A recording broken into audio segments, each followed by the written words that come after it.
Hi, I'm Stewart Spinks and welcome to episode 364 of my podcast, Beekeeping Short and Sweet.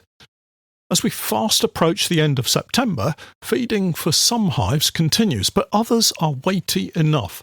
And with everything slowing down in the apiaries, my thoughts have turned to some honeybee microscopy. And today, I'll kick off the season with the microscopes that I use.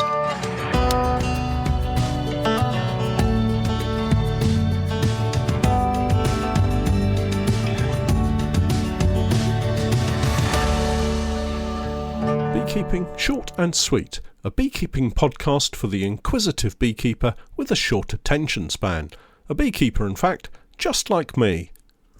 This week's podcast is brought to you, in part, by Hive Multi-Guard.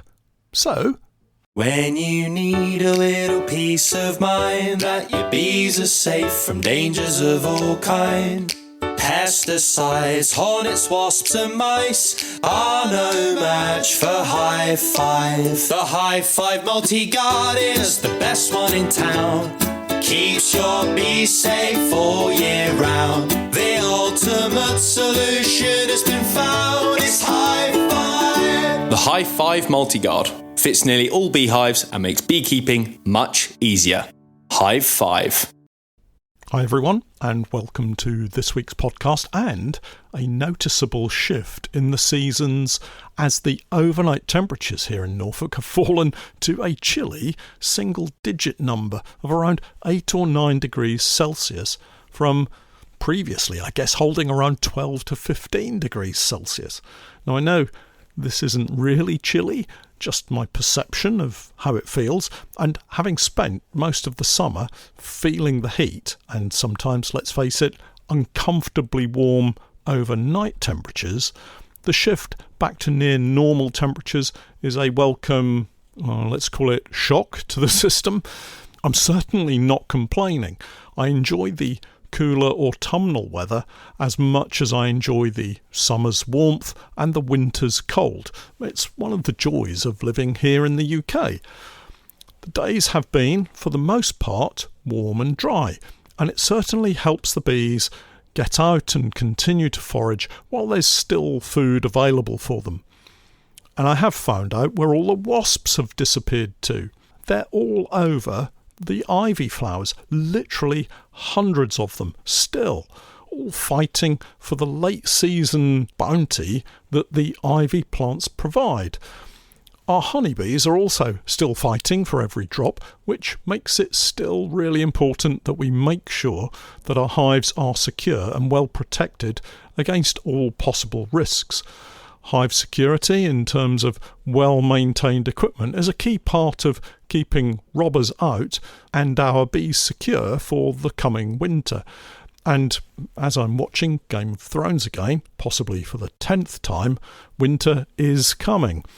As an aside, and I digress from beekeeping, as an aside, does anyone else watch box sets from start to finish, over and over and over again? I'm also excited to see that Slow Horses is back with another series. That's Gary Oldman, if you didn't know. And if you haven't seen it, then I highly recommend it. It's really funny. Anyway, enough of my viewing preferences and back to beekeeping. Hive security at this time of the year also means straps, or maybe bricks for some. Bricks on the roof can help hold the roof on and steady the ship when the high winds blow. Recently, it really has been quite blowy, and that can be really troublesome for anyone with a polyhive. Lightweight roofs travel vast distances once the wind gets under them, and yes, I talk from personal experience, but not of recent times, because I did learn my lesson and I did add straps to everything in the apiaries. The nukes and hives are all securely strapped. It's a bit of a faff, if I'm honest, when you want to quickly get inside and remove treatments, but worth the time for the trouble not doing it would cause. Talking about nukes, I'm pleased to report they're all looking in fantastic shape at the moment. Many of them have groups of workers loitering at the reduced entrances at the front of the nuke box. A normal activity when the colony is slowing down for the autumn. The last big flush of brood is emerging, and there are so many bees in the box, they need to disperse to continue to maintain those crucial internal hive temperatures and humidity. If you see this, please don't panic or worry about it. It's a perfectly normal situation and will eventually fade away as the colony reduces in size and the days get cooler. Talking of treatments, was I talking of treatments? Anyway, talking of treatments, it's also time for me to remove all of the treatments we have in our hives and nukes. I think this emphasises the benefit of putting the treatments in at the beginning of August and running the full 6 to 8 week treatment period. Next week will be perfectly warm enough to open up our hives to remove these strips, allowing the bees to then settle down once more as we drift ever more into the shorter days and colder nights of the autumn and winter to come. That's certainly not to say if you need to wait any longer before removing your treatments, it's going to cause you any major issues. The forecast for me locally is mid to high teens in terms of temperature for probably another fortnight, and that's perfectly good enough to open up a hive and actually, even if it was freezing, simply taking the roof and the crown board off to remove a couple of treatment strips is not going to do any damage to your colony. Unless, of course, you go in with a heavy hand and start pulling frames around. You really don't want to risk damaging your queen at this important stage of the season, whether you call it the start of the beekeeping year or the end of the beekeeping year. Messing up with the queen right now is not going to help you sleep at night. Just to explain the beekeeping year thing, some beekeepers take the start of their beekeeping year to be in the spring, when the colony activity increases. Others look to the end of the honey crop and the process of preparing colonies for winter as the start of their beekeeping year. Personally, I tend to go with the latter view, I guess, if you were to pin me down for an answer. The new beekeeping year, starting on the 1st of August, when we've taken off the honey from our main summer honey crop, locally that is, and started treatments.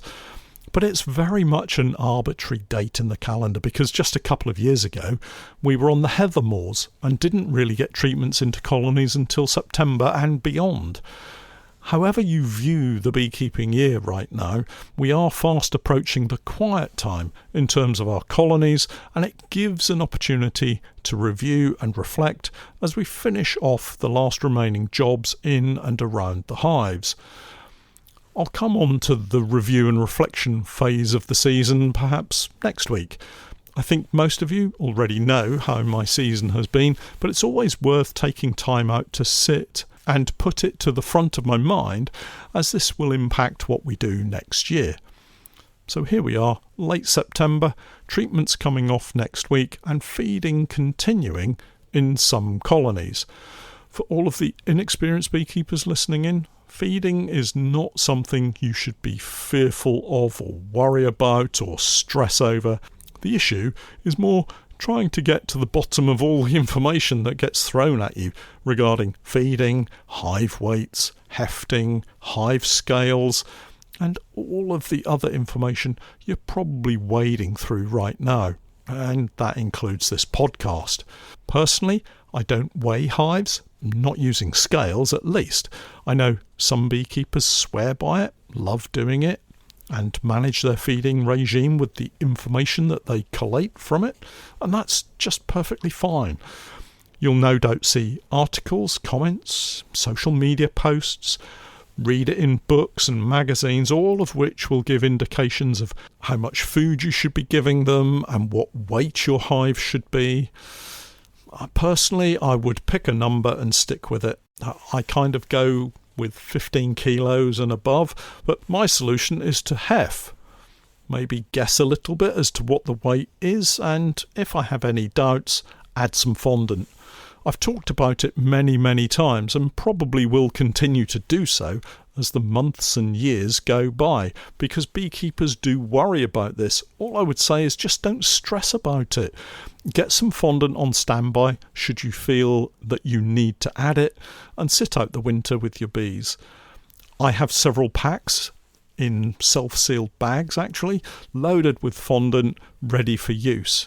I've added a few bags to various nukes that I consider to be a little bit light, but mostly the fondant is still sitting in a box ready for use.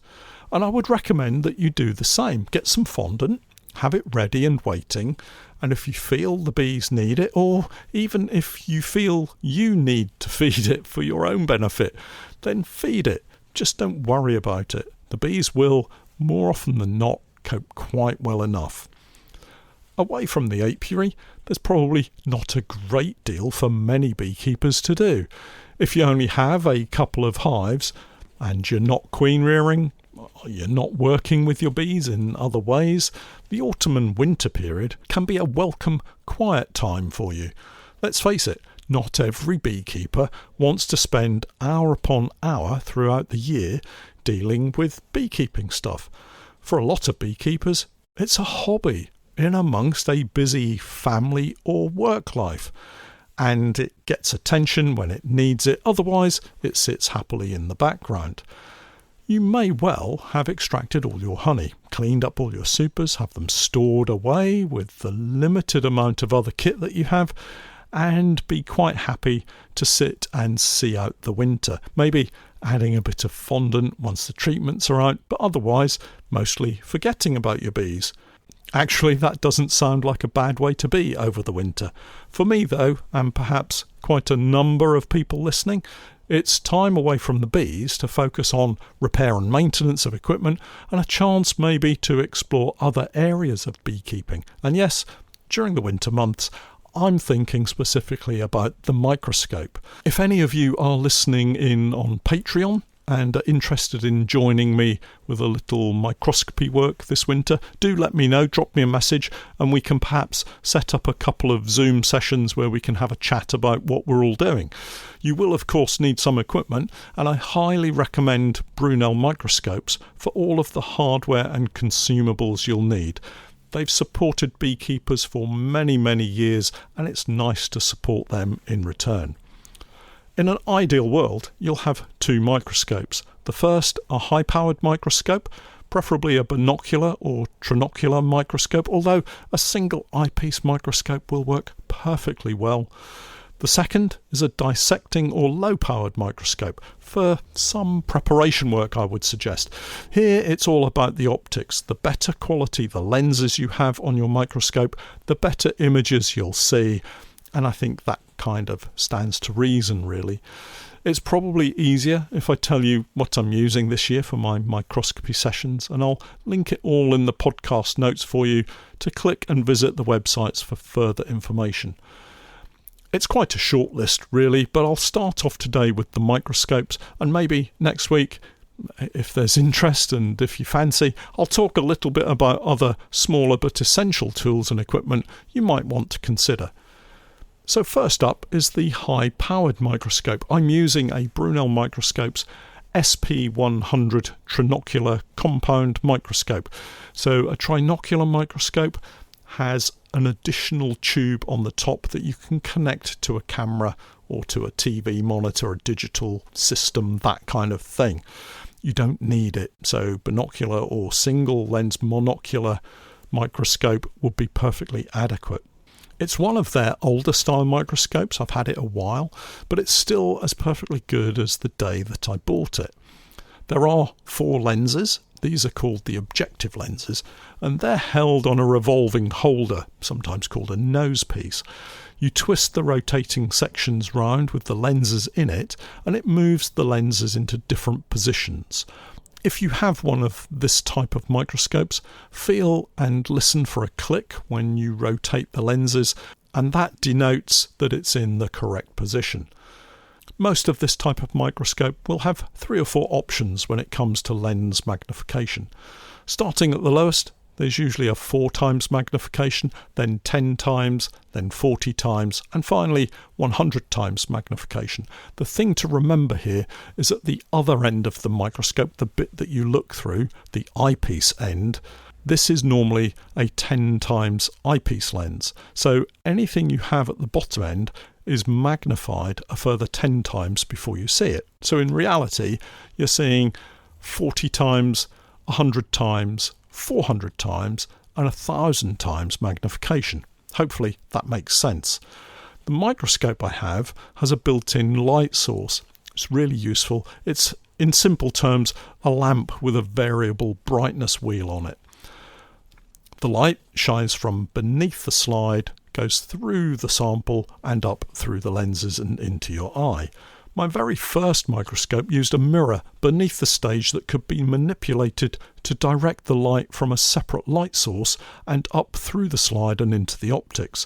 The stage is the movable table that the microscope slide sits on.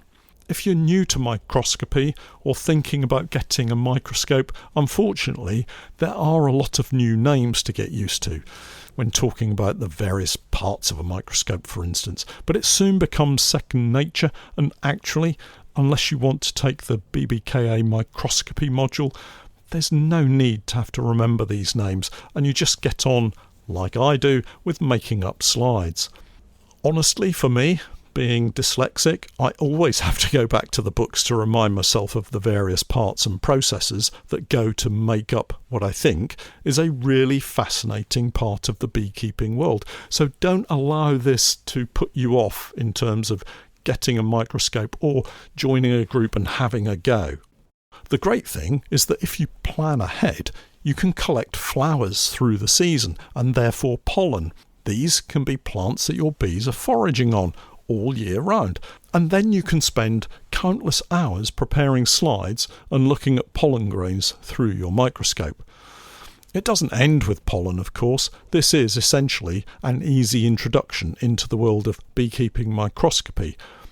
Anatomy of the honeybee being equally, if not more, interesting. Taking a step back in the process, you might want to use a low-powered dissecting microscope to prepare your pollen samples. This is particularly useful if you have a flower to take apart to get to the pollen, or if you want to look at the tiny pollen grains in the sample that you have before moving it on to a slide. We use something called a watch glass for these samples, and they sit nicely under the dissecting microscope, but more of that another time. The microscope that I have here, the low-powered dissecting microscope, is a Brunel Microscopes trinocular dissecting microscope with a top and bottom variable light source. I've used both the top and bottom lighting to good effect, but honestly, you don't have to have it to get started. The magnification of this microscope combines the eyepiece lens, which is times 10 magnification, and the primary lens. The one I have is a zoom microscope. It's really helpful, and suffice to say, the sample goes on the base. I start at the widest view and then zoom to look at exactly the part that I'm interested in, be that in the centre of the flower holding the pollen grains, or maybe the wing of a worker honeybee. More microscopy to come over the next few months as I start to work on various samples that I've collected over the season, ready to take a look at. Finally today, I had a pleasant surprise this week when my accountant popped round, and no, it wasn't a tax refund. He'd received a package in the post for me, which turned out to be a new book called The Beekeeper's Dictionary. Compiled by Toby Chapman Dorr, it's 85 pages of terms, references, definitions and more. I find myself getting terribly distracted this morning before recording this podcast, flicking from page to page thinking, oh, I didn't know that. For instance, I'd never heard of a bull swarm. Honestly, I've never heard of a swarm being described as a bull swarm before. If you've not heard of it either, head over to Toby's website where you can get the book, currently at a discounted price. I'll leave a link in the podcast notes as usual. Well, that's it for this week. For all of you who haven't yet signed up to my Patreon page, I, together with Steph, have been creating beekeeping content for many years now. And if you're looking for some straightforward, down-to-earth tips and techniques, help and advice, then do take a look at my Patreon page. We have over 1,600 individual beekeeping posts, videos and podcasts filled with useful and timely help and advice. My approach is pragmatic and calm, sometimes entertaining, but always with help and support for beekeepers at the heart of what I do. I keep my videos short and concise wherever possible. No waffle, no flannel, just honest beekeeping advice from years of keeping bees. Take a look and join me for the new 2025 beekeeping season. It'll cost you less than a jar of honey. Head over to Google and search for Patreon and the Norfolk Honey Company.